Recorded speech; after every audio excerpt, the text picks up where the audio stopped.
Hola, ¿qué tal?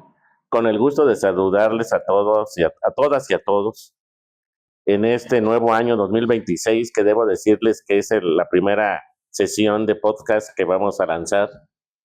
Y qué mejor que lo pueda hacer con un amigo entrañable de toda la vida, que yo lo conozco desde mis prístinas enseñanzas en la Facultad de Derecho.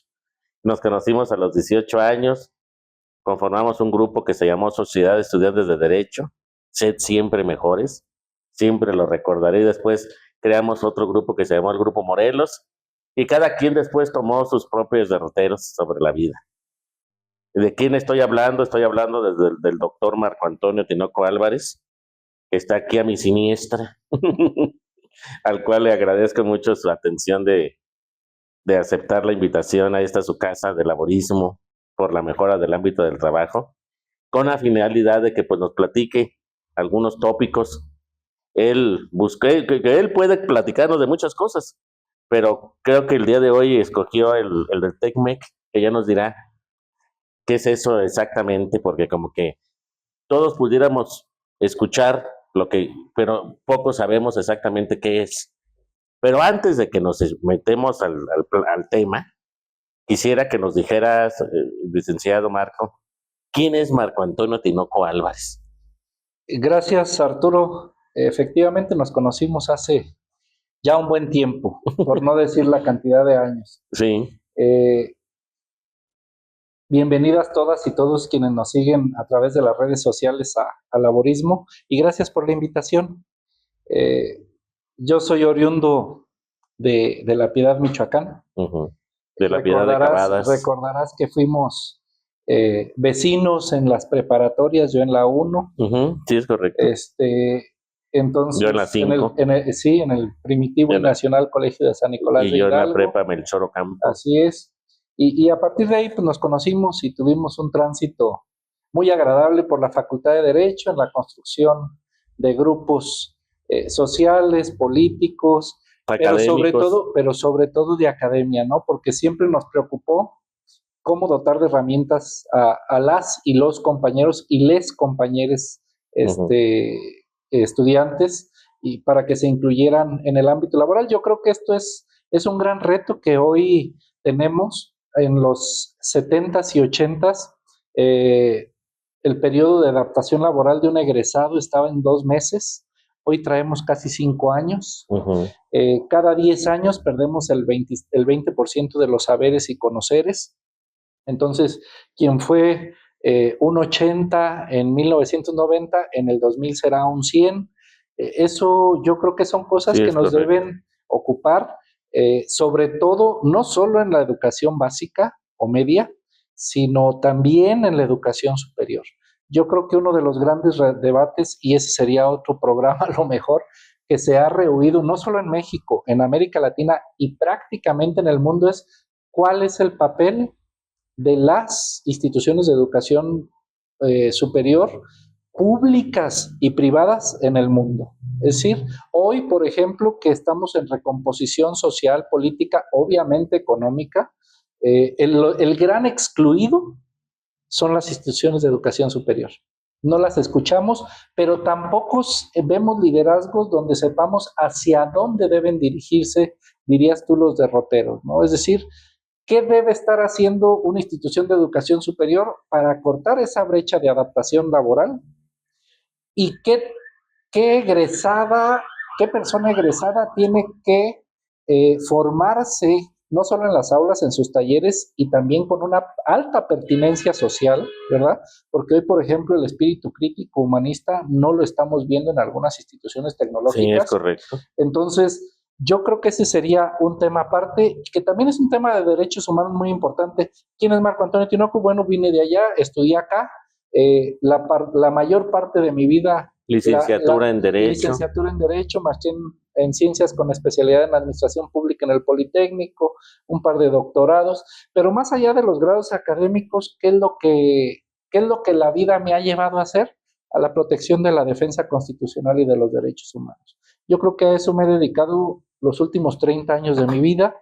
Mi labor profesional es de la materia civil y mercantil, es donde tengo mi mayor ingreso económico y con lo que he podido acuñar un patrimonio, no sé si grande o chico, porque depende con quién sea la comparación. Sí, claro. Y posteriormente he tenido oportunidad de estar en algunas instituciones públicas intentando aplicar lo que aprendí en la universidad y en los posgrados, en el propio ámbito público, para ver qué tanto impacto social tienen estas instituciones. Yo creo que eso es lo que, en qué he estado. Bueno, pues he estado en programas educativos, el de licenciatura en Seguridad Pública y Ciencias Forenses. Soy profesor de tiempo completo de la Universidad Michoacán. Estuve en el Instituto Tecnológico y de Estudios Superiores de Monterrey también de tiempo completo. En la Universidad La Salle.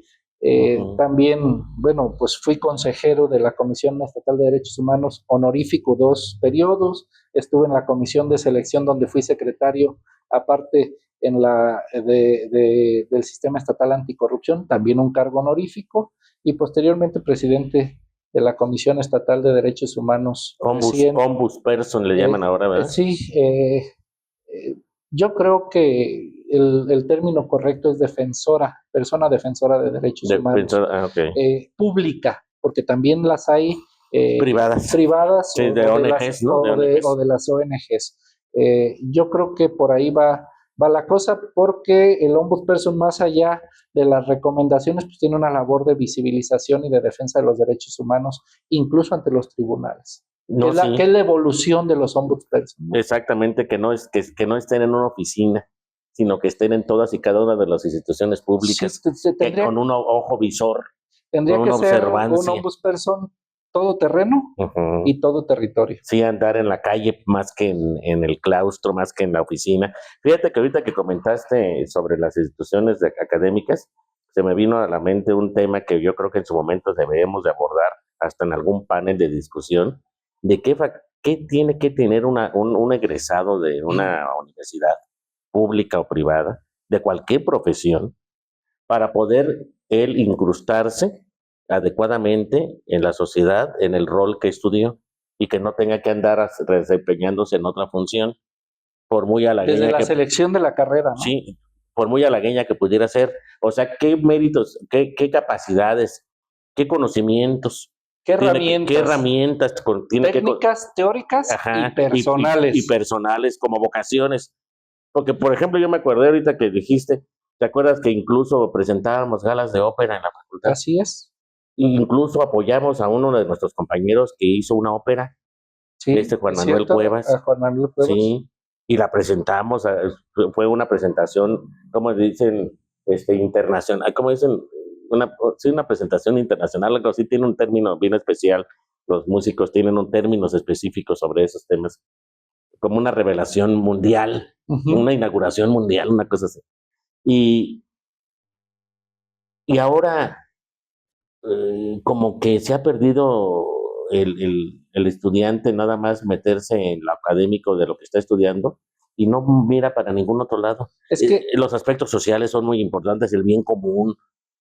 Voy a decir algo que no debería decir, pero las sociedades que tienen mayor desarrollo están hoy, el debate no es educación ni economía, es cultura y artes. Sí, es la cultura y las artes, hacia dónde deben ir.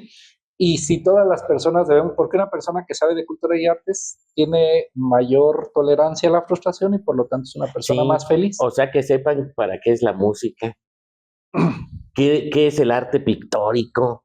¿Te guste o no? Te guste o no, no, es que son elementos que desarrollan ciertas sensibilidades, el respeto a los animales, el respeto al medio ambiente en general. Solo imagínate un abogado o un médico o una persona médica o una persona abogada que no se calla las cosas.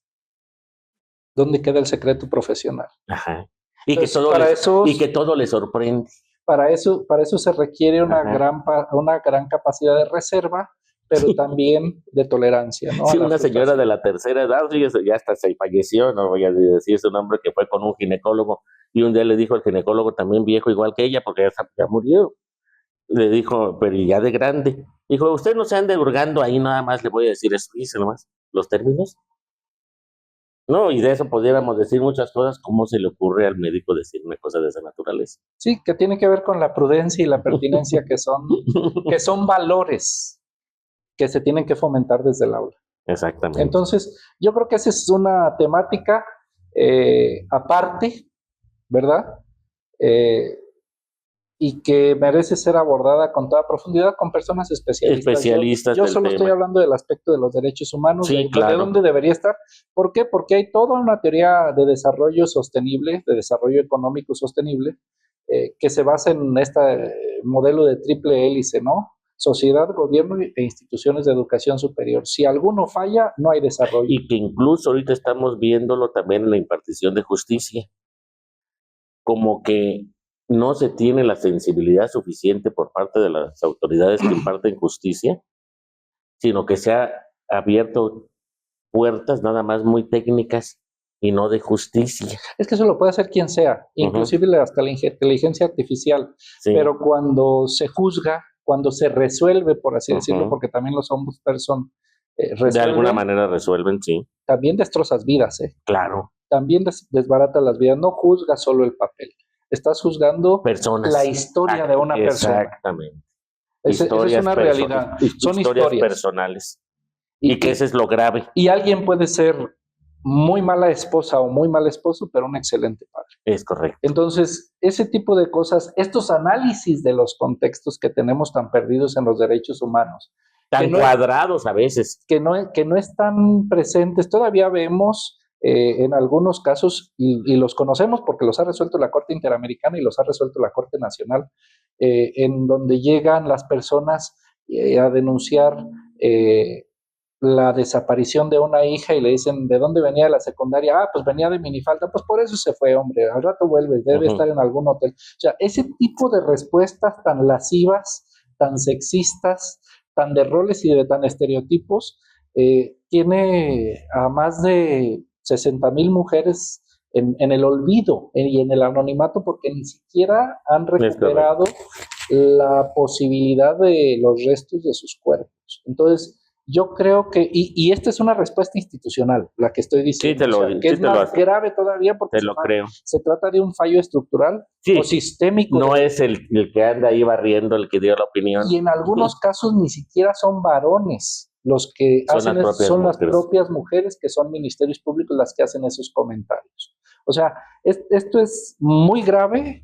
Pero eso es otro programa, ¿verdad? Sí, Desaparición de mujeres es otro tema y otro rollo. Sí, de hecho, fíjense, los chavos, ¿no? Para quien quiera el laborismo, hay un artículo ahorita actual que se llama Cruda Realidad del Feminicidio y habla de como en tercera persona, como que lo narra la víctima, pero ya la víctima que la encontraron ultrajada, golpeada en un paraje solitario, lluvioso, con los zapatos llenos de lodo que tanto quería, porque se dedicaba a eso, al oficio más antiguo del mundo, pero que no por eso merecía morir así. No, porque no tiene nada que ver una cosa con la otra. Y que tampoco el trato institucional tiene que ver una cosa con la otra. Y estos contextos todavía no están ni en los juicios civiles, ni en los laborales, ni en los de amparo, y a veces ni siquiera en las quejas ante las comisiones de derecho o defensorías de derechos humanos, yo creo, o procuradurías de derechos humanos en otras partes. Sí, fíjate que ahorita sin querer estamos dando la baraja de varios temas por lo menos por 6 meses de aquí de estos de podcast, porque es muy importante y muy destacable, pero bueno, vamos a ubicarnos al tema que el día de hoy nos ocupa, que tú mismo lo decidiste, que es lo del TECMEC, y que sí nos gustaría que nos ilustraras, porque cuando escuchamos la palabra, simplemente pensamos en un acuerdo comercial, ¿no? Pero ¿qué significa eso? Sí, yo creo que aquí, a ver, en América Latina, particularmente en América del Norte, estamos todavía en 1950. Europa y Asia ya están caminando a los tratados de nueva generación. Lo primero es que entre Canadá y Estados Unidos no tenemos una homologación. Para nosotros un tratado, inclusive los comerciales, son ley suprema de la Unión. Sí. Si está firmada por el presidente de la República y ratificada por el Senado. Entonces se convierte en una ley interna obligatoria para toda la federación. Canadá y Estados Unidos tienen mecanismos alternos a los tratados, que son los acuerdos ejecutivos firmados solo por el presidente y que no pasan por el Congreso y que por lo tanto no tienen la misma obligatoriedad. Y en todo caso, la Federación estadounidense o el Estado canadiense pueden rehuir su cumplimiento porque no tiene para ellos una obligación contundente del Estado. Sí, solamente de un poder. De un poder. Eso sería lo primero que tendríamos nosotros que analizar como mexicanos, la homologación de la obligatoriedad jurídica. Y la segunda, que creo que es fundamental, y que seguramente los Estados Unidos van a rehuir, que puede ser doble. Una, la de ser tratado como nacional, con todas sus consecuencias jurídicas, o que nos traten como nación más desfavorecida. ¿Qué permite el trato de nación más desfavorecida? Que yo excluya la aplicación del tratado en cualquier momento. Y si no soy la nación más desfavorecida y estamos en el mismo plano, entonces todos debemos tener el trato de nacional. ¿Y a qué nos lleva esto? Al paso libre de mercaderías, pero no solo de mercaderías, sino avanzar de manera diametral en un tratado de nueva generación. Tú recordarás que la Unión Europea, en aquel entonces Unión Económica Europea, inició con el Tratado del Carbón, allá por los 40, en 1940. Luego caminó a una integración económica, hoy es una integración política. Yo creo que ya no podemos postergar de ninguna manera la integración política. Hay 4 grandes temas de derechos humanos: desaparecidos, personas desaparecidas, medio ambiente, particularmente dentro del medio ambiente, agua. Sí, es un problema. 3, periodistas y defensores de derechos humanos caídos, perseguidos y con falta de identidad en toda América Latina. Y el 4 tema, que es Europa ya lo sufrió en los 90s, lo está sufriendo ya América Latina, desde África y hasta América Latina, movilidad humana. El desplazamiento. Desplazamiento forzado, desplazamiento interno por cuestiones de trabajo y migración. Este tema particularmente tiene que ver con los tratados económicos y tiene que ver con los 17 Objetivos de Desarrollo Sostenible. ¿Cuáles? Hambre cero, abatimiento de la pobreza y para ello desarrollo sostenible y trabajo. Entonces... ¿Y los estados emocionales dónde entran? Ahí también hay una apartado en los 17 Objetivos de Desarrollo Sostenible. Sí, porque híjole, ese es un problema. Todo lo que es salud. Porque es parte de la salud mental. Dentro de la salud, el apartado mental o el espectro autista, por ejemplo, que hoy no están considerados discapacidades porque todavía tenemos un enfoque médico de 1900, donde el médico tiene que determinar si tenemos discapacidad o no. Y sí, ojo, este es otro tema que no es mi especialidad, ese será del laborismo. Esta tabla que existe en la Ley Federal de Trabajo y que a mí me parece notoriamente inconvencional e inconstitucional, porque si yo soy abogado, pues voy a los tribunales y necesito la firma, pero si me cortan la mano y yo no puedo firmar, o las dos, y no puedo firmar ni con los pies ni con la mano izquierda, pues perdí mi trabajo. Sí, de la tabla de enfermedades. Pero en la tabla eso es un 8%, porque para la tabla yo sí puedo trabajar. Sí. Pero no puedo. Sí, porque debo decirte algo. Pero no puedo trabajar. Para el tema laboral de los riesgos de trabajo o por enfermedad o por accidente en el desempeño de la labor, no es lo que diga la persona ni cómo se sienta, no. Es lo que digan a juicio de peritos. Sí, y o sea, si a ti un perito te dice, usted sí puede trabajar, tienes que trabajar aunque te siga doliendo la pierna. O aunque tengas depresión. O que tengas depresión. que no te sientas en tus cabales por la razón que sea. Porque perdiste el brazo, porque te quedó chueco, o porque te quedó un ojo. O porque perdiste a la marida, o al marido, o a un hijo que tienes desaparecido. Exactamente. O sea, es que ese es el digo, hoy, por ejemplo, hay sí, los estados de depresión. Hay afecciones. Bueno, el alcoholismo no que es una enfermedad. O la drogadicción. Y yo no veo ninguna persona pensionada porque es alcohólico. O la drogadicción. Bueno, esto en Europa, por ejemplo, ya pasó. Sí es una enfermedad. Pues sí, ajá. Sí es una afección. Porque acá decimos que es una enfermedad, pero entonces, ¿por qué no te dan un permiso para aguantar? Lo único que sí sube es el riesgo. O sea, sí, para el efecto del pago. El que fuma tabaco, claro. Eso sube el riesgo, pero de todos modos te pensiona. Bueno, entonces, yo creo que hay grandes temas que no podemos rehuir.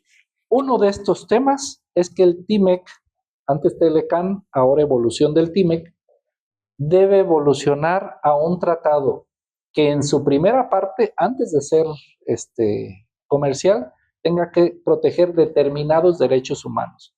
Traslado de cédulas profesionales, por ejemplo. De derechos laborales, la portabilidad del número de identidad de seguridad social en los 3 países. Permisos de trabajo temporales, registros, etcétera. Y con esta posibilidad avanzamos en una cosa, en el reconocimiento de la personalidad jurídica. ¿Por qué? Porque una vez que yo me voy a trabajar en Estados Unidos, que tengo un permiso de trabajo, que me tengo que llevar a mi familia, a mis hijos, lo que sea que yo tenga, debo tener acceso al servicio de salud y a las escuelas y a la justicia. Por eso decía, bueno, hay 2 tratos: país más desfavorecido o reconocimiento de nacional. No hay más. Y con estos 2 abrimos el espectro de los derechos humanos para pasar a un tratado de nueva generación, protector de derechos humanos, en principio, porque somos personas, no solo mercaderías. Que es muy grave que no tengamos el tratado comercial, cierto. México, el 75% de sus productos y servicios son para allá. Entonces nos quedaríamos sin comer. Es como alguien que de repente tiene una tienda de abarrotes y toda la gente de esa colonia se va, pues la tienda de abarrotes se acaba. Eso es algo porque no vas a ir 10 cuadras a comprar algo. Eso es algo que tenemos que entender, pero que también los Estados Unidos y Canadá deben aceptar. Ya no podemos seguir de esta manera. Cierto, tenemos algunas áreas de oportunidad comunes: trasiego de estupefacientes, eso no lo podemos negar. 2, trasiego de armas, que no se fabrican en México, casualmente. Falta de registro de depósitos en el extranjero que llegan a las familias mexicanas y a las no familias, ¿verdad? Que se depositan en otra parte y llegan acá. ¿Hay depósitos de dinero? De depósitos de dinero y de las remesas. De las remesas que sí son de migrantes y las que no son de migrantes. Entonces, hay algo que tendría que ver con ¿qué? Con transparencia, rendición de cuentas y obviamente ubicación de recursos financieros. Para evitar, yo no creo, y esa es una opinión personal que debo yo soportar, que la violencia se detenga con armas. Sí, no. Si yo no tengo para comprar el arma, si yo no tengo para pagar el traslado ni a la persona que trae el arma, no hay violencia. Entonces hay que combatir a partir de inteligencia pegando al bolsillo. Es en el bolsillo donde le tenemos que pegar a todos estos grandes grupos. Yo no diría yo que de criminales, porque los criminales tienen que estar en la cárcel y no hay sentencias. Okay. Los criminales tienen que estar juzgados y sentenciados. ¿Cómo pudiéramos decir? Son grupos de civiles armados o dedicados a actividades ilícitas. Estaba pensando en eso es lo que debemos hablar, pero tenemos que pegarles en la chequera y en sus cuentas. Pues sí, porque sin cuentas no son nada.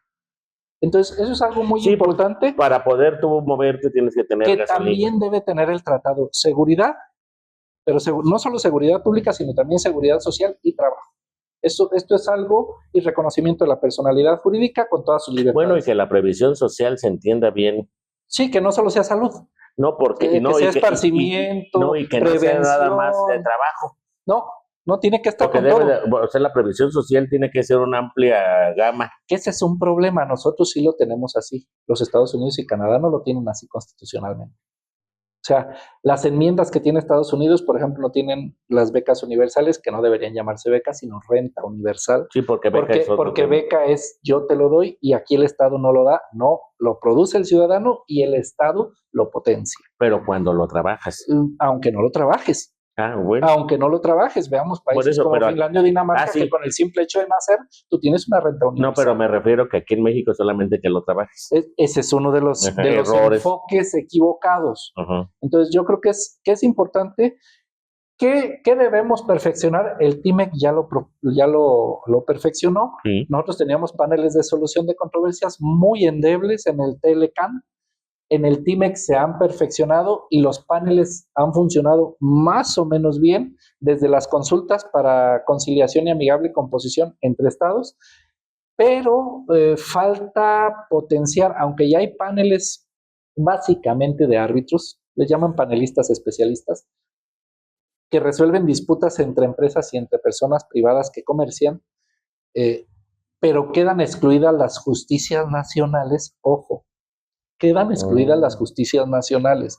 Hay cosas que tenemos todavía que perfeccionar y que no tenemos el trato de doble ciego, le podríamos llamar, o de doble, como sucede con los tratados sobre extradición, ¿no? De doble penalización y de no penalización de la pena de muerte. Yo creo que tenemos que trabajar en el establecimiento, en todo caso, más allá de paneles, de tribunales comerciales y de disputas en materia del TLCAN, un tribunal supranacional, que tenga ya, como la Corte Interamericana, y que sea dijo internacionalmente como se resuelvan los conflictos. Dijo nuestra Suprema Corte, no son obligatorias. Bueno, pues la Convención dice que sí, y su protocolo adicional, y también el reglamento de la Corte.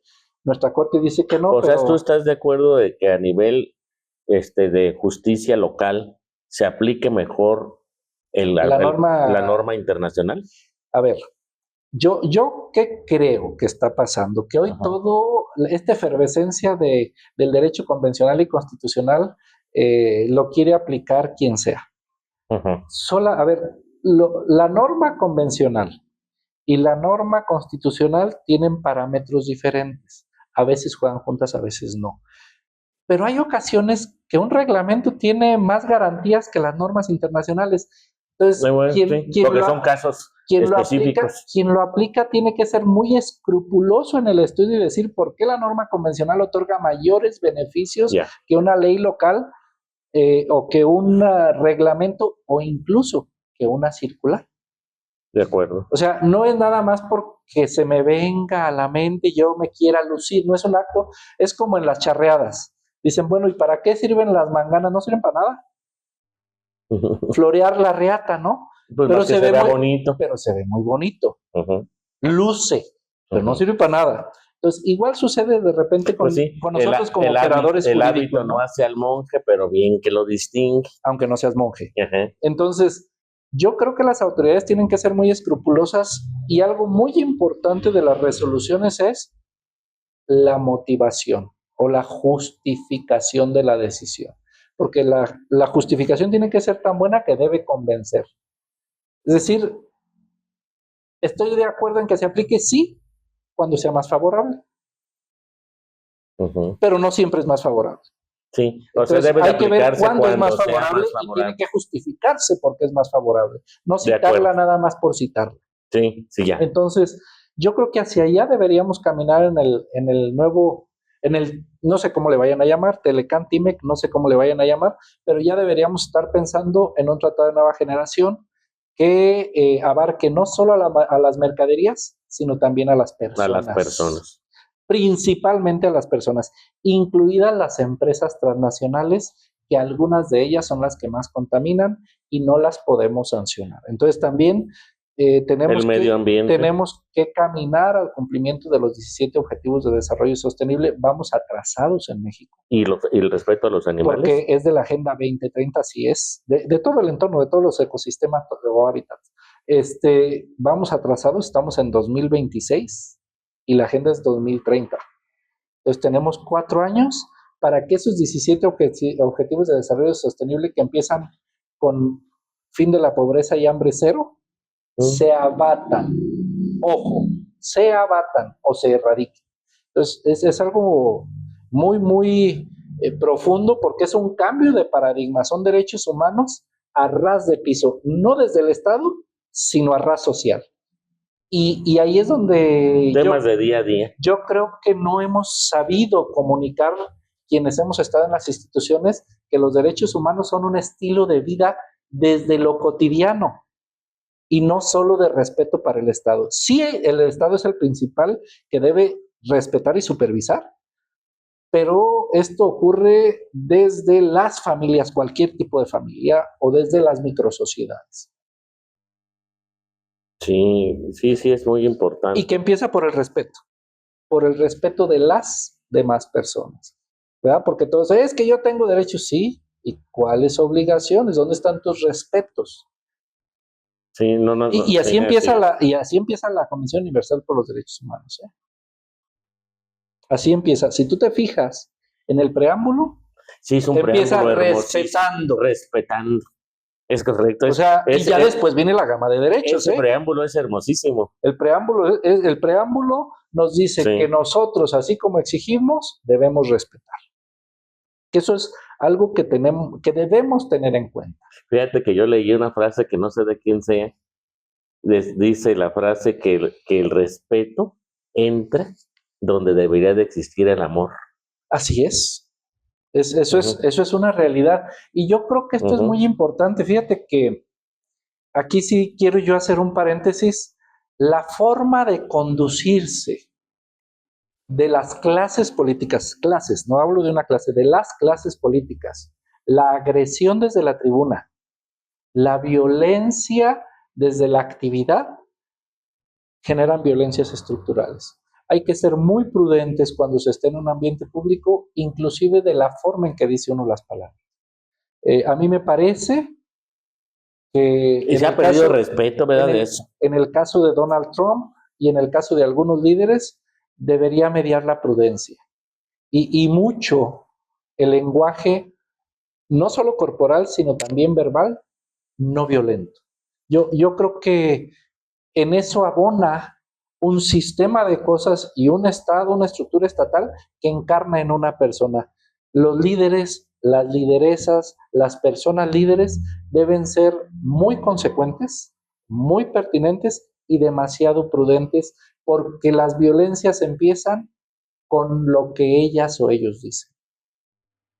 Sí, es correcto. Eso es algo... Sobre todo en el ámbito público. Y esta es una cuestión de derechos humanos. Sí, porque en el ámbito privado, una señora hace años, cuando todavía existía el divorcio necesario, se quiso divorciar del marido por sevicie, porque le dijo princesa.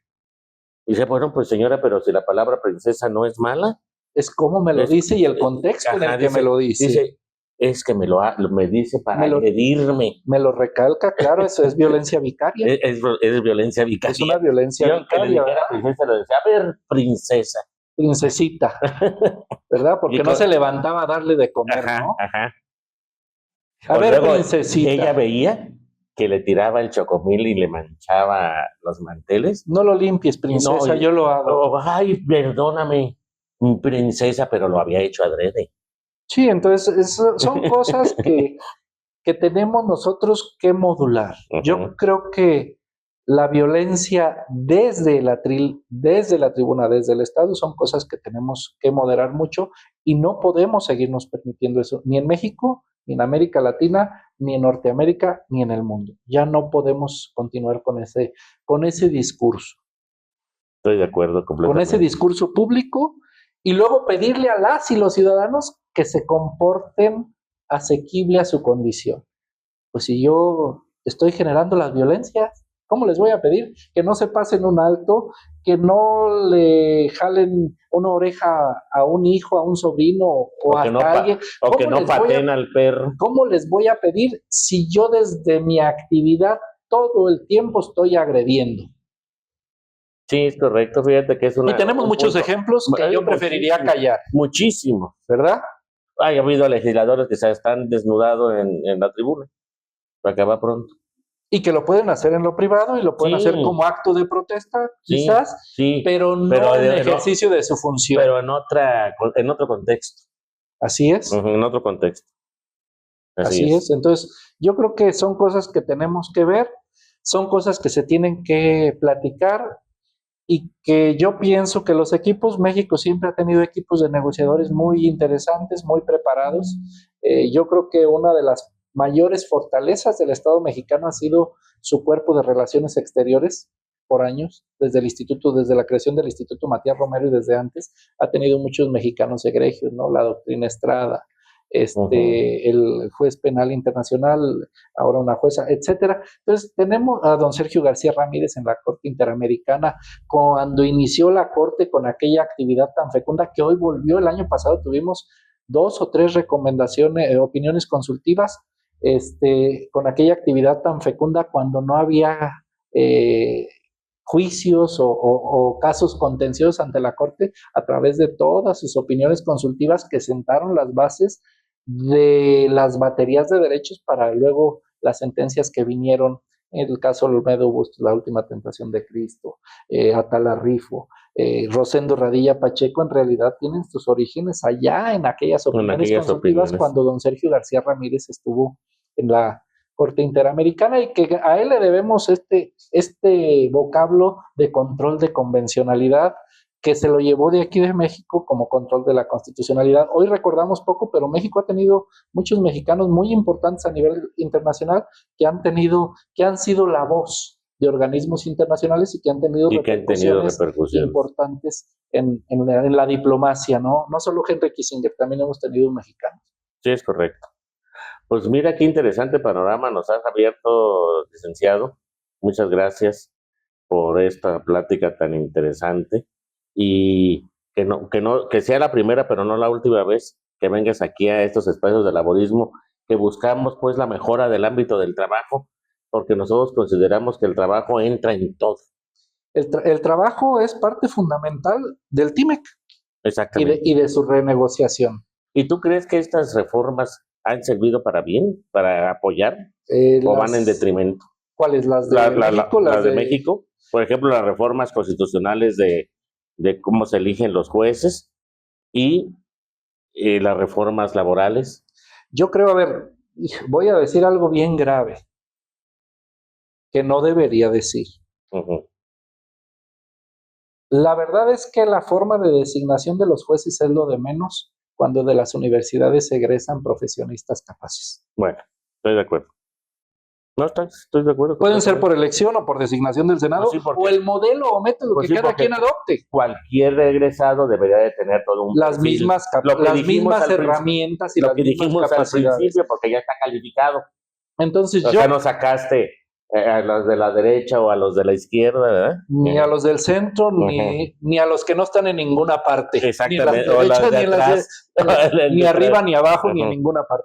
Yo creo que el debate en México se ha centrado en los claros y en los oscuros y en los alrededores y en las marginalidades. Y no en el centro, no en la pechuga donde debería estar. Es correcto. Porque fíjate que ya que hablamos de reformas, yo creo que una parte importante de que se reformara en México es la cuestión comercial. Tenemos un código de comercio desde el Porfirio Díaz. Que está muy parchado. Que está parchado. Y que no era malo. No era. En aquella época era bueno. Pero, por ejemplo, ni siquiera se crea la empresa. La empresa en México no existe legalmente hablando. Está por ahí en el Código de Comercio, pero en realidad son sociedades mercantiles. Y está en la ley laboral, la ley federal del trabajo, cuando dice la empresa, pero nada más lo dicen como... Y no lo define. Ni lo homologa. No. Y que aquel Código de Comercio, emulando el Código Napoleónico, tenía la ley monetaria, la ley general de sociedades mercantiles, un montón de leyes que se han ido extrayendo. La ley de instituciones de crédito, por ejemplo, estaba ahí en ese Código de Comercio. Si lo vemos todavía ahí dice derogado, y se hizo una ley especial. Sí, es correcto. Pero bueno, esas son cosas que tenemos todavía pendientes. Yo creo que la sociedad mexicana, más allá de las imposiciones, de las modas o de criterios ideológicos, debe iniciar un diálogo muy, muy importante con todos los sectores. Nadie puede quedar excluida o excluido o excluido. Tendríamos que tener ya las grandes mesas de negociación, las grandes mesas de trabajo, más allá de nuestros intereses políticos. Sí hay muchas cosas que tenemos que corregir, pero no solo la clase política tiene el monopolio de la decisión. Yo creo que hay cosas como las democracias deliberantes, las políticas participativas, ¿verdad? La Sí, estoy de planeación acuerdo. participativa, el referéndum, el plebiscito, que son herramientas que ya tenemos, que están en las leyes desde hace años, pero que no ejercemos porque la clase política sigue tomando decisiones por nosotros. Oye, solamente con el hecho de que ahora el gobierno dice que para él es la soberanía, no, espérense, la soberanía es del Estado y el Y, gobierno es una parte del Estado. y en el concepto aquel del pueblo, ¿no? Ujú. Y si no lo cumpliere, que el pueblo me lo demande. Yo Demande. quiero saber en qué tribunal demanda el pueblo Ajá. el cumplimiento de un derecho constitucional o de un derecho financiero. Sí, como que en retórica se escucha bonito, pero en la realidad es distinto. Sí, yo creo que son cosas, inclusive hay quienes dicen, yo no sé si pudiera ser o no, que ya deberíamos estar hablando de la construcción de una nueva constitución, Pues sí, para que tuviera más congruencia. Yo no le quitaría ninguno de los derechos de los primeros 29 artículos y otros que están dispersos. El 123, por ejemplo, no debería estar en el 123, debería estar dentro de los primeros artículos. 29, ¿verdad? Como justicia social. Sí, que nada más quedó ahí en el quinto el derecho al trabajo. Y que debería estar 123 desarrollado. del trabajo. Ajá. Pero bueno, esas son parte, y que debería ser el derecho a la ocupación, O a la ocupación. ¿verdad? Sí, como que los términos ya deberían de usarse. O a la desocupación, también si yo así lo decido, porque está dentro de mis libertades, Pues sí, ¿no? de estar desocupado. No quiero ser nada. Exactamente. Pero fíjate que ahorita que te estás diciendo, cambiaron el término de patrón a empleador. Es bueno. Sí, bueno, ese no es mi Porque patrón se escucha como más de del que manda. Ajá. Aunque sí mande, pues, pero no desde el punto de vista, pues, de Manda, esclavitud. a ver, ojo, manden los objetivos de la empresa, no en las personas. En las personas, sino. Por ejemplo, en sus derechos, hay por un así administrador decirlo. muy amigo mío, Alejandro Zárate, que dice que no debería de ocuparse el término de recurso humano. Dice porque no es un recurso. Le llaman ahora capital, ¿no? Ajá. Dice, además, el recurso ese no es de la empresa, porque en cuanto lo tiene, se va, se lo lleva. Y difícilmente llegan y sustituyes a un trabajador con todo el conocimiento que tenga y las vocaciones y muchas cosas. Una persona es insustituible, no puede sustituirlo, ¿no? No, es imposible. Ajá. Es imposible. Porque cada quien tiene nuestras diferentes personalidades y formas de hacer las cosas. Así es, fíjate, veía el otro día en las redes, ya leo pocos libros, y menos cuando estaba en la institución. Como que la dinámica de las redes sociales se ha quitado, no sé por qué. Entré burro y salí más, con perdón de los burros, que me comparo con un animal, a final de cuentas somos animales, ¿no? Decían los griegos, somos animales políticos. Entonces, decían de un japonés que la empresa estuvo así de decirle adiós, de prescindir de sus servicios, porque él casualmente cuidaba más a los equipos que más tardaban haciendo el trabajo, porque eran equipos más meticulosos, porque los equipos rápidos tendían a cumplir el objetivo, no importaban las fallas que cometieran en el proceso. Sí, si se hace más lenta las cosas. Y gracias a eso, aquella organización subsistió y se desarrolló por equipos muy metódicos que cuidaban el proceso, que se enfocaban en el objetivo, pero sin tener desperdicio o falla. Entonces, yo creo que en eso tendríamos que ser muy puntuales. Hay grandes desafíos, ojo, esto es algo de lo que he estado hablando junto con algunas amigas y amigos investigadoras e investigadores. Hoy estamos con la robótica y la inteligencia artificial, pero hay fábricas que tenían 5,000 empleados y hoy tienen 500, porque los sustituyeron por robots. Nosotros creamos a los robots, nosotros creamos la inteligencia artificial y desafortunadamente estamos siendo desplazados por alguien que no come, que no duerme y que lo único que necesita es energía eléctrica a veces, o un ordenador que con inteligencia artificial esté distribuyendo las cargas. Yo creo que eso es, no se enferman, no tienen hijos. Y los estamos reutilizando mal para hacer bots. Sí, entonces. De opinaderas políticas. Entonces, Yo creo que es algo muy importante que no han abordado los Sí, especialistas en derecho del trabajo, el desplazamiento laboral por parte de la mecatrónica y de la inteligencia artificial de los puestos de trabajo. Y estoy de esto es acuerdo. una cuestión económica que impacta directamente con el objetivo de desarrollo sostenible, el de trabajo decente y desarrollo económico, y obviamente con la Agenda 2030 es un tema de derechos humanos. Así es.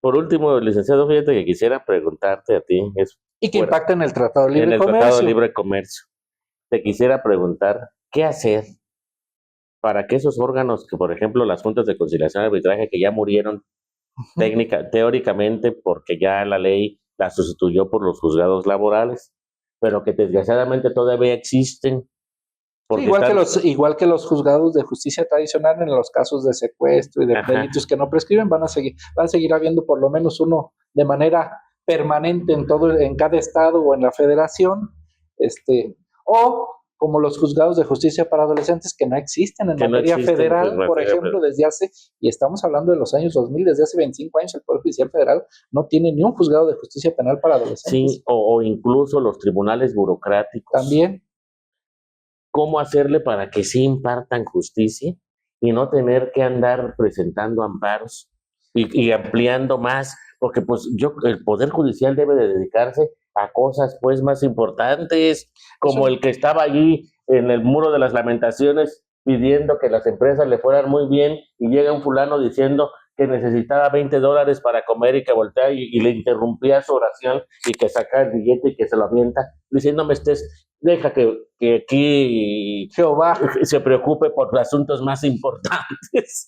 Pues es lo mismo ir a pedir excitativas de justicia Sí, cuando hay temas más importantes. Uh-huh. ahí yo creo que Ese, el tema está donde mismo, yo creo en la formación en las universidades, ajá. porque los modelos de selección ya los platicamos, yo Vas creo, a la 1:30 de la tarde, oiga este asunto que tiene un año que no sale, y voltean y ven el reloj y dicen, a la 1 dejamos de atender al público. Entonces, ¿por qué me dejaron entrar? Para que fuera con el funcionario sentado, sin hacer nada, me diga a la 1, pero ¿dónde está escrito? Yo leo la ley y la ley no habla de horarios de eso. yo creo que es algo muy Sí, importante, y tiene que sí, ver con vocación de servicio, y eso te lo tienen que infundir, obviamente de casa y sí, ¿verdad? siguiendo por las instituciones. Yo El creo gobierno, pues, es sí, cosa del gobierno mismo. sí de las estructuras de gobierno, pero también de la sociedad, donde deben radicar los derechos humanos, en esas condiciones de respeto. Y ellos lo normalizan, lo ven correcto, ¿eh? Cuando a ti te tratan de esa manera, es un trato indigno. En el tribunal laboral dicen que solamente, en el tribunal, pero burocrático, para no confundirnos con el de, que solamente puedes tener derecho a pedir 3 expedientes cada vez que vas. ¿En base a qué? Yo creo que, O sea, ¿por qué esa política? O sea, ¿de dónde sacan eso? yo creo que tiene que ver con la vocación de servicio. Tiene que Uh-huh. ver con la vocación de servicio. Es importante que la tengamos. No todos ni todas las personas funcionarias son así, también hay que Sí, decirlo, no, no todos. Sí, no, no se sí puede es generalizar. importante que reconceptualicemos. Y a veces, yo lo digo por experiencia propia, quienes tuvimos posiciones de titularidad, no nos alcanza el día para revisar todas las áreas. Eso es muy complicado y Sí, es cierto. evitar estas actividades o estas acciones a la ciudadanía que a veces ni siquiera son de esa área, porque puede ser que la persona trabajadora haya llegado un día antes y tenga ese tipo de conductas, no vienen de ahí de las propias instituciones, sino que se traen ya trabajadas desde hace mucho tiempo y son culturas Sí, secuelas ahí, organizacionales, son secuelas. culturas organizacionales. Y yo creo que hay tres grandes fallos sistémicos en las organizaciones públicas, privadas o sociales. Uno es la comunicación, que llegue de manera asertiva y adecuada, y la otra es la cultura. Abatir los rezagos culturales son muy complejos. Estamos en una sociedad hoy que requiere determinados parámetros, pero nuestra cultura no funciona al unísono. Es correcto. Otro tema más. Este es otro tema. Uh-huh. Pues muchas gracias, de nueva cuenta, doctor Tinoco Álvarez, por tu presencia en estas oficinas de laborismo y te seguiremos invitando. No, muchas gracias, yo encantado. Para que el laborismo siga informando. Yo encantado, Arturo, y gracias a toda tu audiencia. Yo encantado. Me invitaron para un podcast. Tengo la mala costumbre de hablar mucho. Yo pensé que iba a ser 4 o 5 minutos, que es no, pero porque si no se pierde la atención. Podemos extraer cápsulas informativas también. No, bueno, ese es un comentario, pero a final de cuentas, gracias por la invitación y yo estoy pendiente. Ya sabes que yo siempre respondo a la primera provocación. Muchas gracias. Pues gracias, amigas, amigos. Ojalá nos sigan siguiendo en las redes sociales. Y aquí recuerden que el laborismo estamos por la mejora del ámbito del trabajo. Nos pueden hablar al 4439, 4913, 88 y pueden venir a nuestra casa o nosotros vamos a la de ustedes, a su taller, a su oficina o por doquiera que se encuentre. Estamos en contacto. Muchas gracias. Gracias. Sean felices.